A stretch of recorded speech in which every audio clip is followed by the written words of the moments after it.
Ladies and gentlemen, welcome the hell back to the Soda Jerk. As always, I'm your host with the toast, Jimbo. Today we're going to be taking a look at a little southern favorite in the name of Sundrop. Some of you out there may have heard of this if you're down there in the deep south or out there in the Midwest. This has been kind of a regional soda for a little while, but just about a year, 2 years ago, it recently made its way across the United States due to some corporate changes. Let's get into the history of it a little bit. Sundrop was originally developed by a fellow named Charles Lazier in 1949. While he was actually out in his family car, and he just kind of got the idea for this because he was trying to come up with a citrus soda, and he quickly scribbled it down, and he gave it to his son, Charles Jr., who's actually a lab technician at his father's plant. He sold beverage concentrates, basically, to the big soda companies.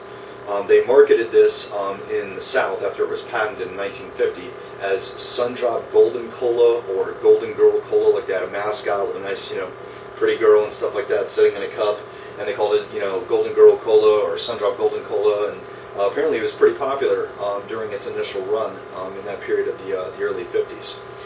It was eventually acquired by Crush as an Orange Crush drinks in 1970, and Crush was actually purchased by Procter & Gamble in 1980, so it was just kind of bought and rebought again. And they eventually sold their beverage rights to Cadbury Schweppes, as in Schweppes Ginger Ale, in 1989. Then we fast forward to 2008, they basically demerged with their beverage system and became the Dr. Pepper Snapple Group. That's right, folks. Snapple, Dr. Pepper, all the same company. And eventually, like I said, went nationwide in 2011. I had originally heard from this. I'll give a quick shout out to my good buddy Chuck Miller, who grew up in Georgia and Texas, and he had told me about this when I had told him that I was into sodas. He was like, "Dude, you've got to try Sundrop." And he had mentioned that I think in 2007, 2008 to me, and I hadn't heard anything about it since. Then I was just kind of walking through my grocery store one day, and I saw Sundrop. I was like, "Oh yeah, that's the one my buddy told me about."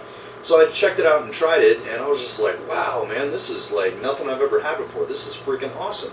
And when I was out there recently, just tooling around with a family member, and we stopped in a place to eat, and this place had sodas out the yin-yang, all of them in a bottle, and all of them with real sugar, as in sucrose, instead of high fructose corn syrup. It's their store policy that they do not sell sodas with high fructose corn syrup. So big shout out to them on that. And I noticed that they had Sundrop in a bottle, so naturally I walked out of there with one.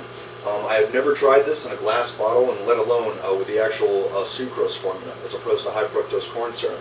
Another little quick point of note there for all you NASCAR fans.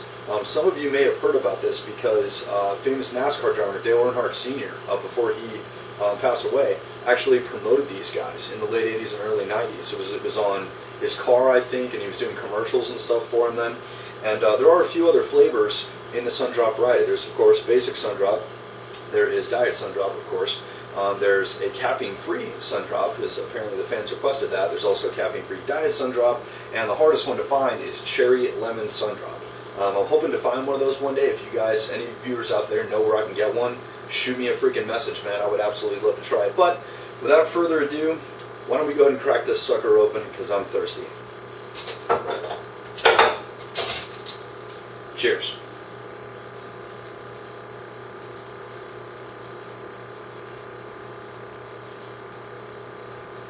Wow. I've said it before, folks, and I'll say it again. All those manufacturers of corn inside the United States say that your brain can't tell the difference between fructose and sucrose. You're full of shit. I can tell the difference. Oh my good Lord. Oh.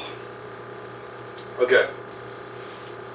For those of you who have not had Sundrop, it is sometimes referred to as Redneck Mountain Dew, which to me seems kind of silly because all the redneck fellows that I know, and I say that as a term of endearment, love Mountain Dew. So it's just like, if this is Redneck Mountain Dew, what's regular Mountain Dew? But all joking aside, since it's, sort of indigenous to the southern states, that's kind of why they refer to it as. And it is a lemon lime drink, much like Mountain Dew is. So it's kind of on the same playing field. But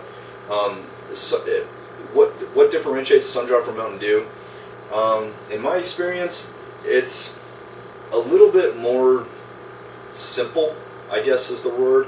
as compared to Mountain Dew. It's a little more mellow in the flavor. Mountain Dew's got kind of a bite to it. You know, any of you guys have ever had it, it's got kind of that sharp, citrusy lemon lime flavor.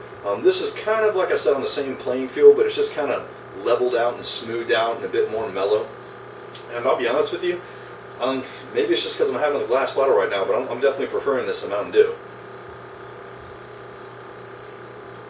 Oh, dude, that's so just, like,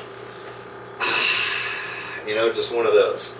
So, thumbs up, Sun Drop, man. If any of you guys out there have a chance to get this, especially if you can get it in a glass bottle, reading here right here on the back of the label, carbonated water, sugar, no mention of fructose, all the usual stuff, yellow dye number 5, shrinks your balls, blah, blah, blah, blah.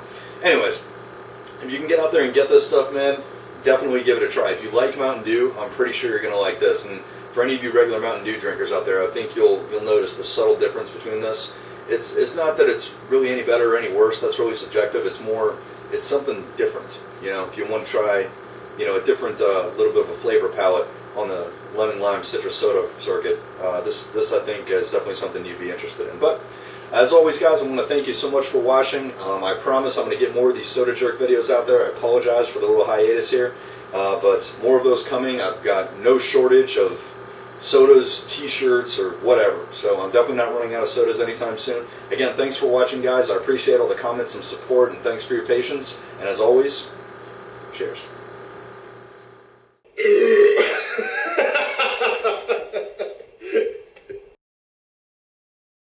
Bacon. It's fantastic.